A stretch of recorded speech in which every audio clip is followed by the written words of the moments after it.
Removal by filtrations. So here we are talking about how to remove suspended particulates or regular particulates in a stormwater treatment system using filtration process. As you see here in this diagram, when you think of, let's say, let's create some stormwater sediments. So let's say these are stormwater sediments.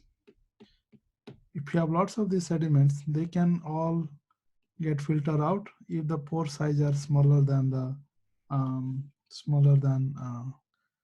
particle size. So that's why we call that physical filtrations.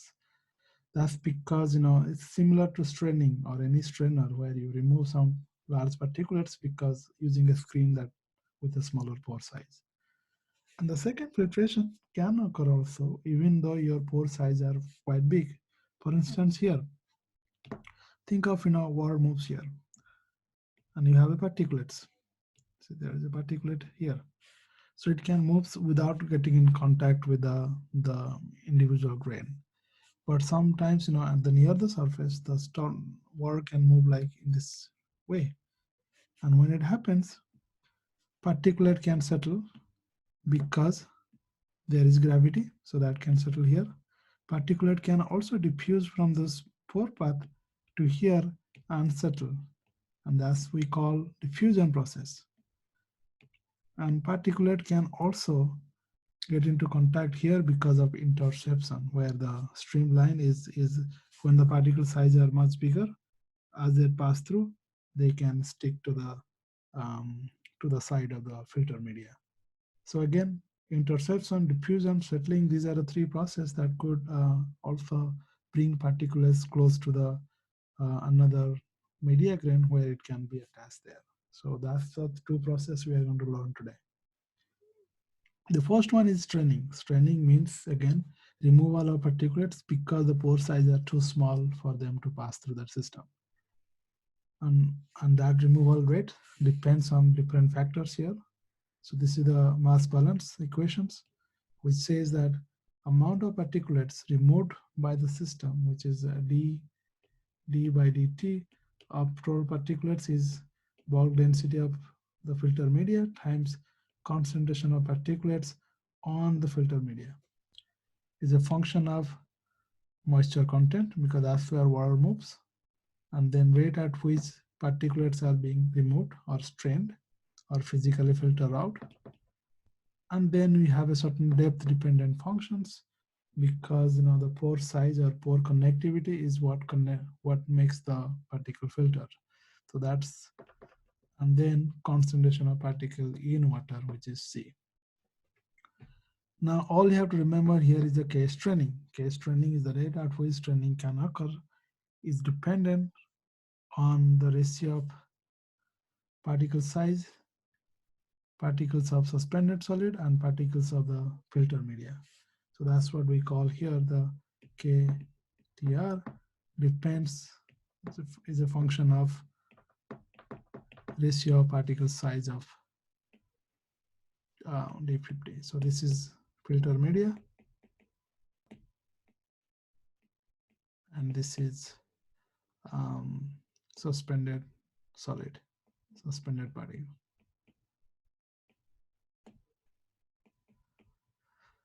So the take-home message here, if the ratio increases, you have more and more straining, which makes sense because if you are increasing the suspended particle size, they are going to filter out because they're just too big to pass through. Same way, if you decrease the particle size of the filter media, the pore size becomes smaller and smaller, so that means it can increase. So all you have to remember here is if the K straining increases, if you increase size of the particle that you want to remove. At the same time, you can decrease the size of filter media particles so that you can increase straining. And design factor, again, we learned that through design factors already, and there are some other factors you can change. One is the depth. The reason why depth are important is because if you have a filter media, most of the time when there is a particulate suspended here, they are deposited on the surface. So that means straining occur typically on the top layers. So if you have increase in depth, you have more chance for them to strain out of the system. So that's why increasing depth increases the removal of particulates. So straining, you can say straining improve or increase if depth of filter media increases. Another thing is so these are three design factors. So now question is, you know that straining can be also bad if it clogs the system. So how do you minimize straining? How do you ensure that the straining doesn't occur, or how do it doesn't clog the system?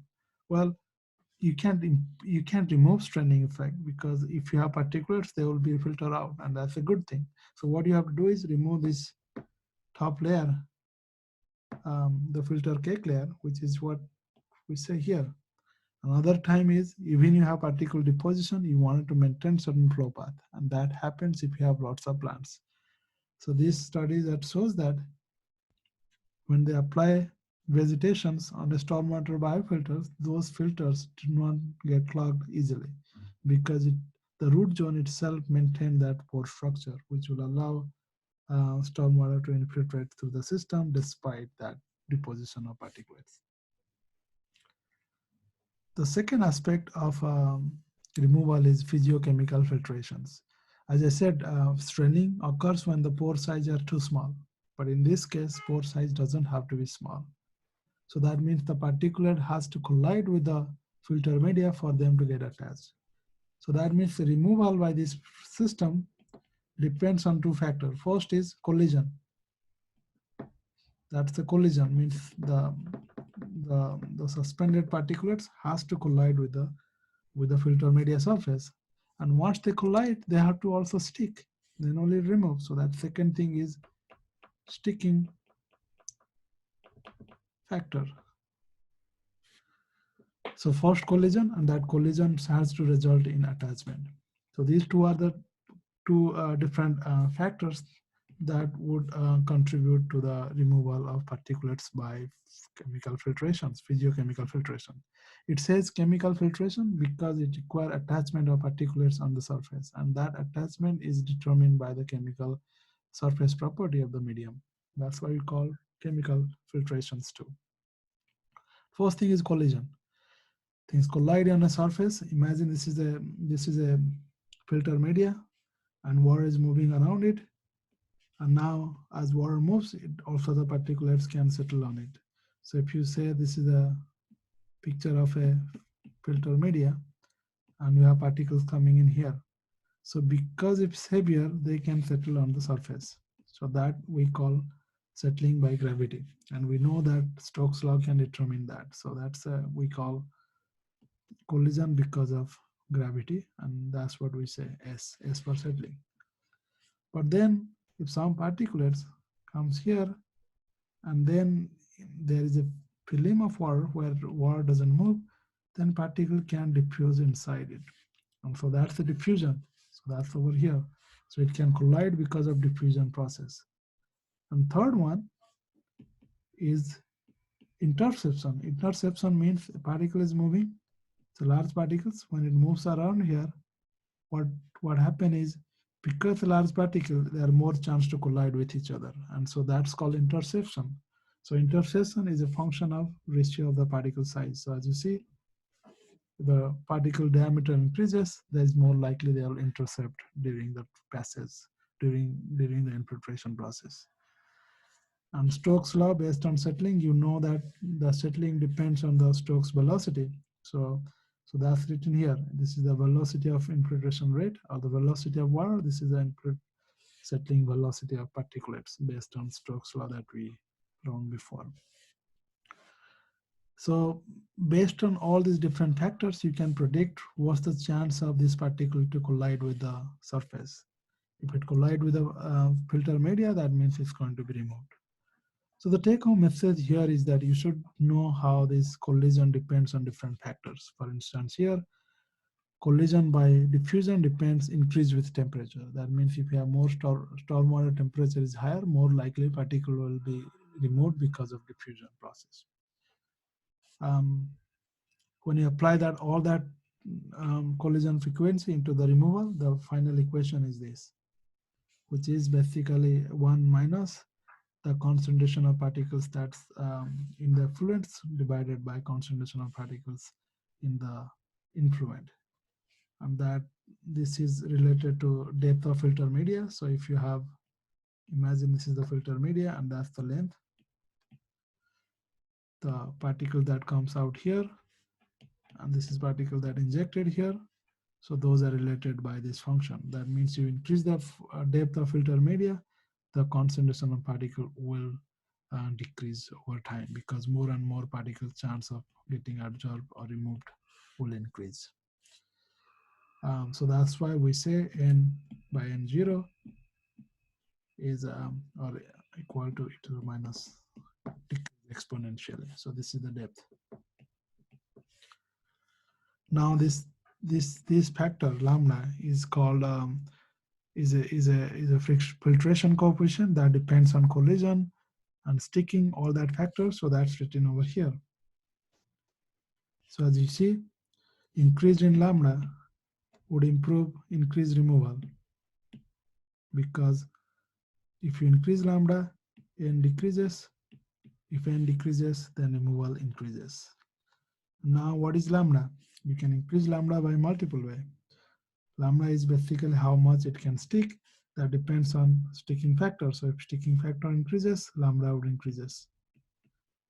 Increase if lambda increases.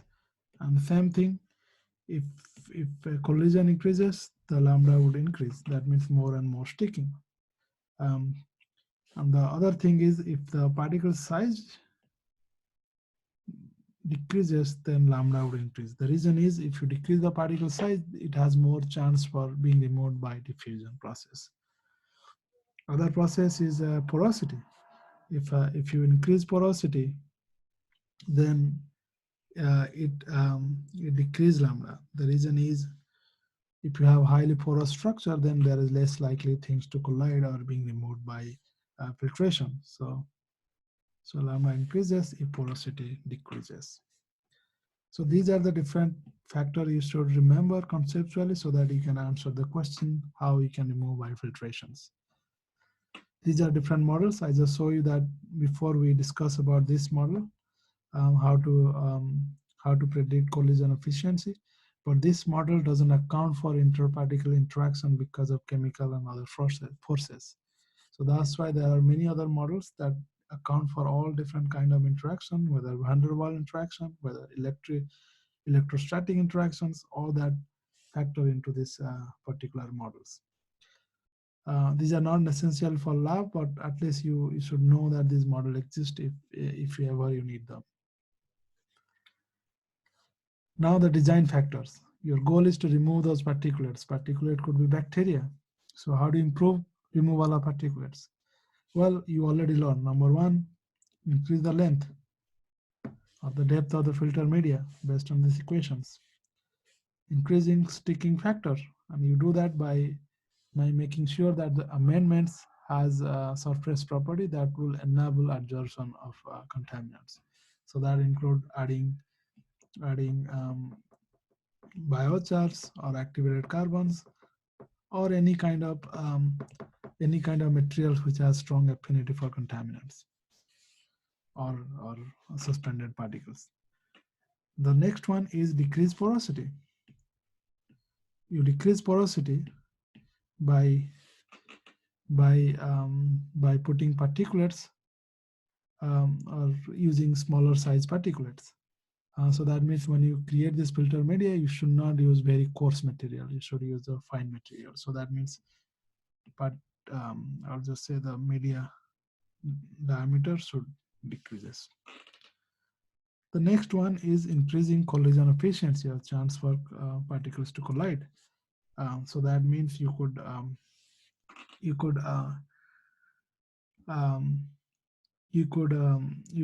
decrease the infiltration velocity such a way that it does increase the chance of particle collisions.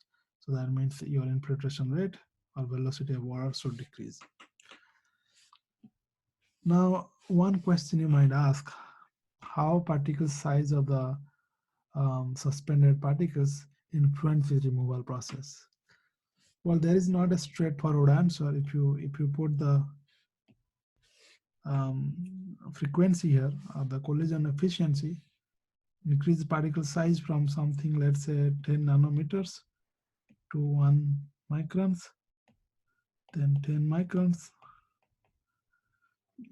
100 nanometers, this is 100 micrometers. Then roughly the collision efficiency increases or the case. So that means what it means is the collision efficiency is much higher at the smaller particles below 1 micron, because there the diffusion is dominant role. As you increase more size particulates, then the interception as well as settling will be dominant. So that's why the particles around 1 micron is much harder to remove by the stormwater design. So that's written here. You can see that roughly around this range, particulates are harder to remove. So that's why you can see this is roughly bacteria size. And this is just example to show that if you know the particle size and all these parameters, you can calculate the collision efficiencies. And that collision efficiency, you see, because of diffusion, this is 0.0147, which is roughly the majority portion of the total collision efficiency. So that means diffusion controls that collision for this size range particulates. So when you think of bacteria, they stick to the surface because of diffusion, not because of all the other factors that you account for before. But as you increase the particle size, they'll most likely the settling and all that will increase. So that's end of the class about filtrations. Then you have some learning assessment question. As I said, you should try to answer these questions, and there are a lot of quiz questions. I'll share the slides. You should be able to answer those based on the materials that cover in this class. Again, this question about clogging, this question about filtrations. So go ahead and start answering those questions.